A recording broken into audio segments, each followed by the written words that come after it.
It was 10:30 p.m. on the eve of the Rakhi festival when the phone rang incessantly, startling Latha from her sleep. She was an early bird, used to rising with the sun, but this late-night call demanded her immediate attention. It was her brother. He had an early flight to Delhi and couldn't miss a meeting with international clients. "Come to our house at 5 a.m. to tie the Rakhi," he insisted. "Don't delay or else," Latha agreed, knowing his talkative nature. She lay awake, planning her journey to Ashok Nagar, a district on the outskirts of the city, at such an ungodly hour. Latha was a looker, with curly hair and a disciplined spirit. She was named after her grandmother and was the spitting image of her father. At 3 a.m. she rose. The city was still asleep, but she had a sacred tradition to uphold. After a quick head bath, she changed into her traditional Rakhi outfit, her mind focused on the journey ahead. The aroma of fresh coffee tantalized her as she hurriedly brushed her curls in front of the full-size mirror. She took a final look in the mirror, ensuring every curl was in place, and prepared to step out into the night. It was 3:50 a.m. when she locked her door and met the watchman, telling him she wouldn't be back until the following night.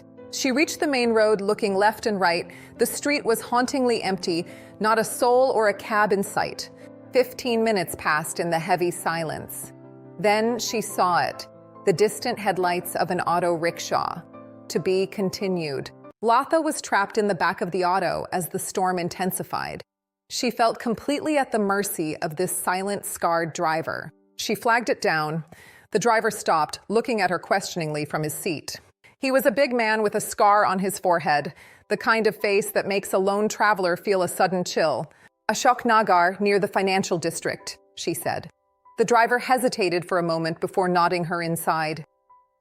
She urged him to speed up. She had to reach her brother's house before 5:15 a.m. The driver remained silent. Suddenly, he turned away from the main road. "Where are we going?" Latha cried out, her heart skipping a beat. "Road repairs," he said curtly. "This is the shortest route." Latha watched the narrow houses and dark alleys pass by in silence. The alley opened into vast, deserted fields. In the pale moonlight, the landscape looked rugged and unforgiving. Not a house was in sight for kilometers, except for a single dilapidated bungalow that seemed to watch them pass. Black clouds drifted across the moon, casting long, shifting shadows over the lonely road. Latha felt more alone than ever. Whenever she tried to speak, the driver answered in curt monosyllables. His cold indifference only fueled her growing fear. He looked like the gangsters she'd seen in movies. Her mind began to race with every terrifying news story she'd ever read. The smell of rain filled the air. A spear of lightning split the sky, followed by a thunderous clap that made her jump. Then the deluge began. Cold rain lashed the auto as Latha buried her face in her hands, struggling not to cry. To be continued. Latha was trapped in the back of the auto as the storm intensified. She felt completely at the mercy of this silent, scarred driver. She wanted to scream for help, but who would hear her out here? She shut her eyes tight, biting her lip to stay strong. She checked her phone. No signal. The realization hit her like a physical blow. She was completely at the mercy of this man. The auto groaned as it struggled up a steep hillock. It misfired, the engine coughing as it fought the heavy load and the rain. Suddenly, it stopped. The driver pulled the handbrake and stepped out into the pouring rain. Latha's heart pounded in her chest. Was it an act? Or had the old machine finally given up? Through the rain, she watched him work frantically on the engine. With a sudden roar, the engine started again. The driver, drenched but determined, got back in, and they continued their descent. As they reached the bottom of the hill, the lights of a small village appeared in the distance. Hope began to flicker in Latha's heart. They reached the highway. Latha recognized the road now. The intense fear began to give way to a rush of relief and excitement.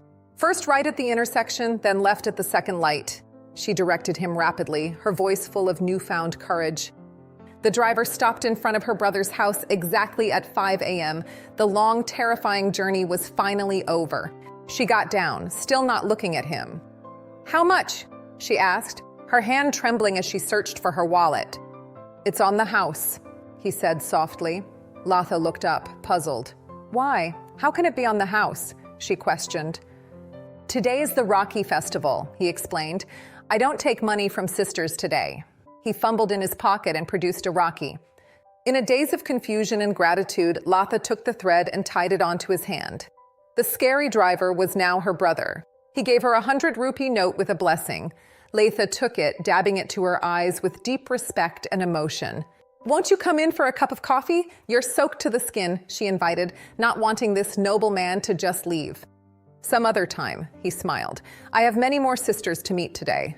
And with that, he drove away into the dawn. She burst into tears. She hadn't even asked his name, and now she couldn't even see his registration number through her blurred vision. She stood there staring into the street, wishing every woman had a handsome and noble-thinking brother just like him. "Latha! What are you doing standing there?" her sister-in-law yelled. "Your brother is furious." Latha wandered inside, still looking back. 5 years have passed. Latha is married now, but she still looks for that mysterious brother every Rakhi festival. The 100-rupee note remains her most precious treasure, a symbol of the kindness that can be found in the most unexpected places.